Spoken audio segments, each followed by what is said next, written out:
Bonjour et bienvenue dans ce nouveau lundi boursier. Nous sommes aujourd'hui le 15 janvier 2024. J'espère que vous avez passé un très bon week-end, que votre semaine passée de trading était fructueuse, que vous avez fait une belle première semaine de l'année, que vous avez fait du vert. C'était le cas pour ma part, j'ai fait plus 1%, donc parfaitement dans les objectifs. Comme d'habitude, aujourd'hui, vous commencez à connaître le principe. On va passer en revue comme tous les lundis matins. Maintenant, c'est devenu une habitude. On va passer en revue les différents éléments de marché. Donc je vais vous donner mon avis pour commencer sur les actifs américains. J'ai à l'écran le Dow Jones. On passera après au Nasdaq. J'enchaîne avec le Forex où j'ai deux paires, dont une qui m'a été donnée par un ou une des abonnés. Et puis on terminera par d'autres actifs un petit peu plus alternatifs. Cette semaine, en l'occurrence, je vais parler du Bitcoin puisque vous savez probablement qu'il s'est passé pas mal de choses la semaine passée, notamment au niveau des ETF et de toutes les histoires avec la SEC. Donc on regardera ça en fin de vidéo. Comme d'habitude, si tu as des indices ou des actifs plutôt que tu aimerais que je regarde, que je surveille, mets-le en commentaire et puis je le prendrai en compte pour le prochain lundi boursier. N'oublie pas de t'abonner et puis de mettre un petit like. C'est le meilleur moyen de me soutenir, mais ça, tu le sais déjà.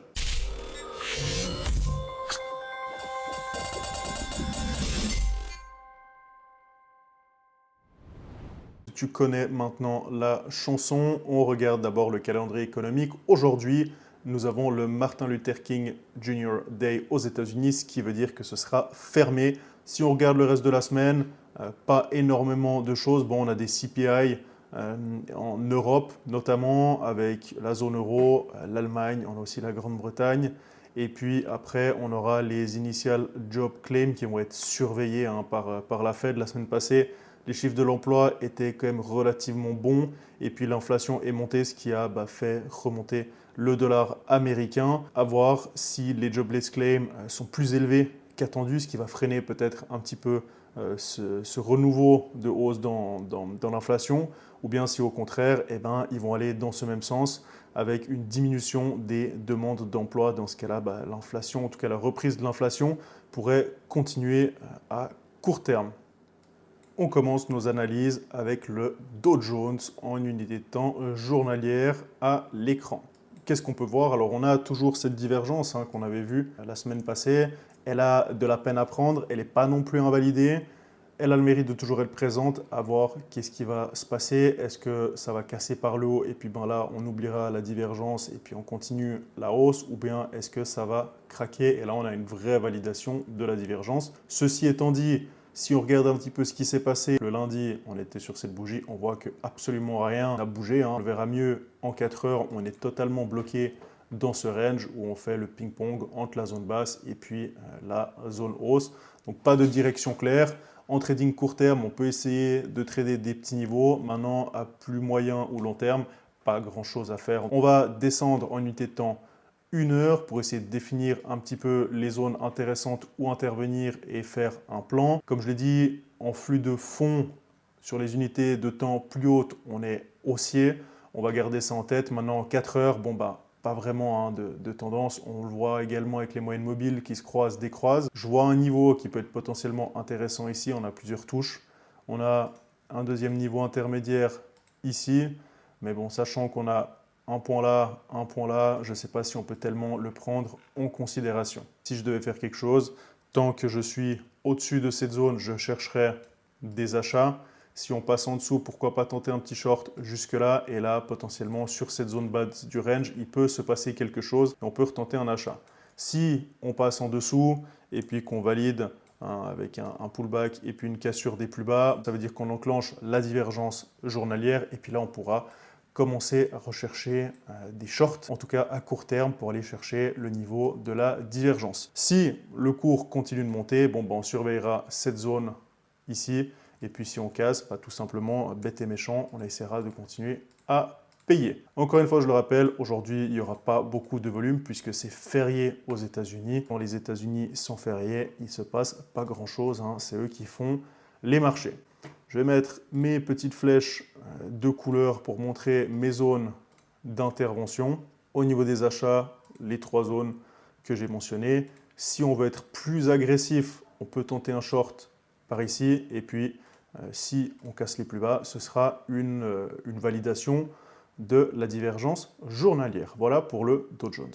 On passe maintenant au Nasdaq, qui lui est un petit peu plus intéressant que le Dow, je trouve. On peut voir ici qu'on a une belle zone qui a très bien tenu, on le verra mieux en unité de temps inférieure.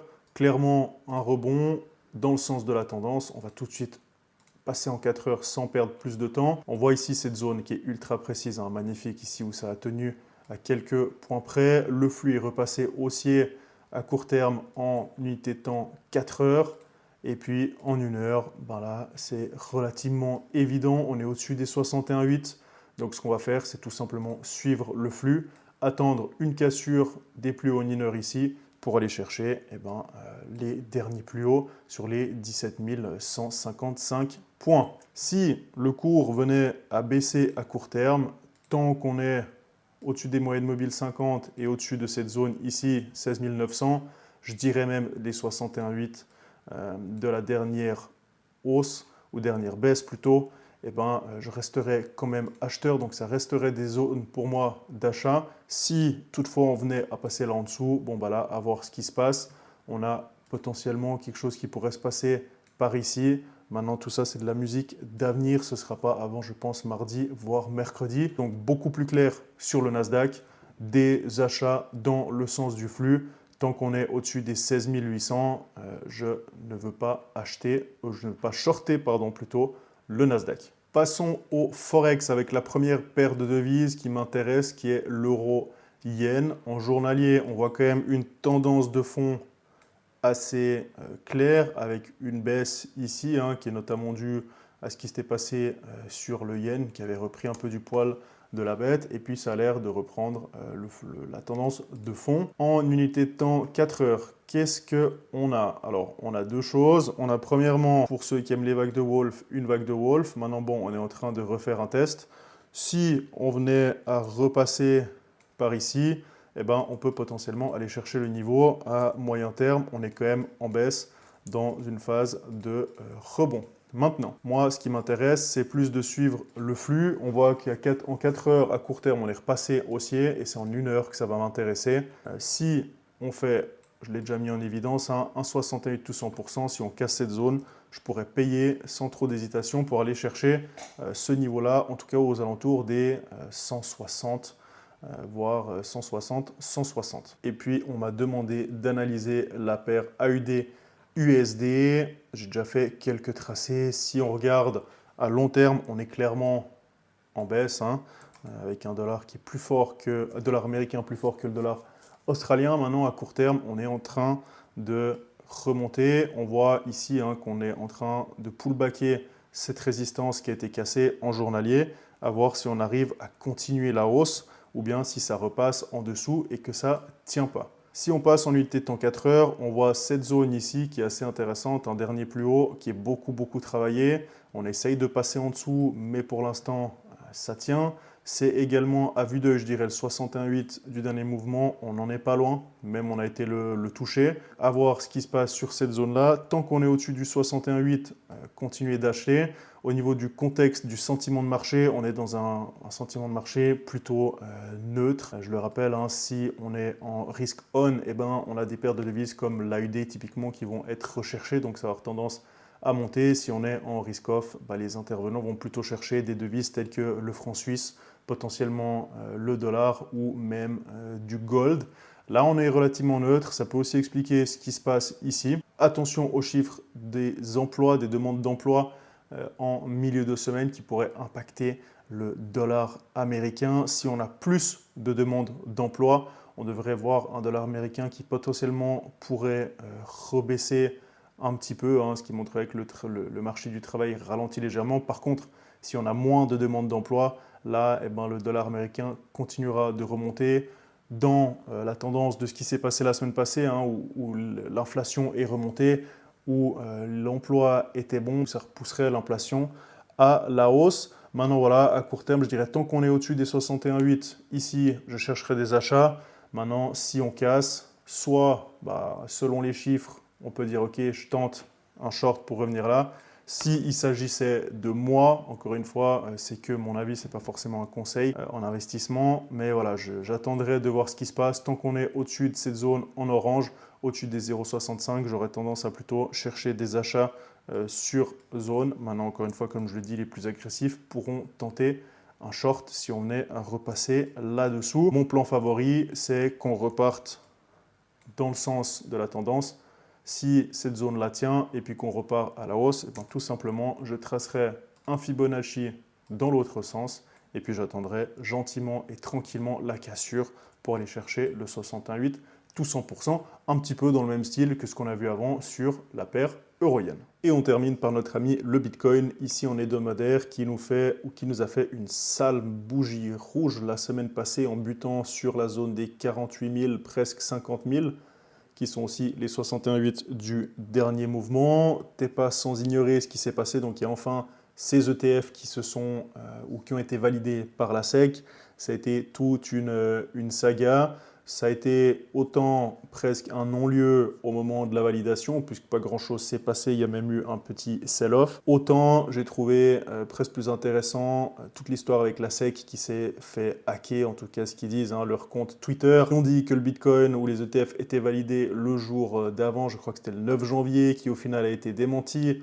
Ensuite, ils ont approuvé les ETF Bitcoin et puis le document d'officialisation a disparu du site de la SEC pendant quelques minutes. Enfin bref, de temps en temps, je me dis que ces personnes-là sont censées être la plus grosse instance qui gère et régule les marchés financiers. Ben, je me dis qu'on n'est pas sorti de l'auberge et puis qu'il y a de quoi rire ou de se poser des questions. Ceci étant dit, mon avis sur le Bitcoin, je ne serais pas étonné de le voir baisser un petit peu.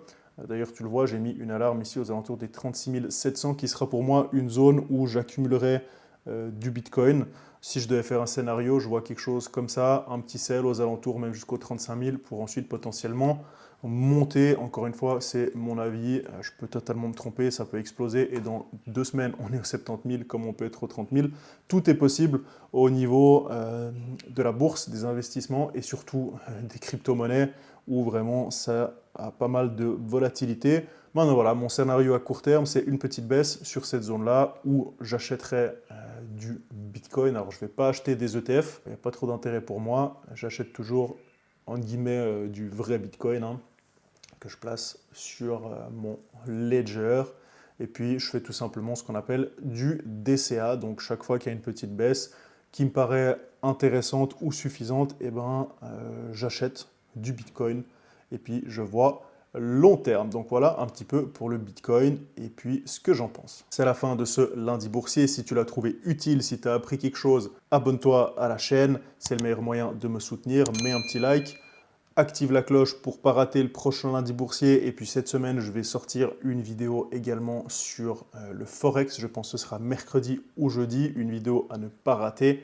Surtout si tu débutes dans le trading et que tu n'es pas encore très au clair avec le Forex. Si tu as des questions ou des actifs que tu aimerais que j'analyse, mets-le moi en commentaire, j'y répondrai le plus rapidement possible. Et comme d'habitude, si tu veux te former, que ce soit au trading ou à la psychologie des marchés, eh ben, tu as tout ce qu'il faut en description. Je te mets tous mes liens comme d'habitude. Si tu as des questions, n'hésite pas à m'écrire. Sur ce, je te remercie de regarder la vidéo et puis je te dis soit à la semaine prochaine pour le lundi boursier, ou alors à dans quelques jours pour la vidéo Forex. Ciao!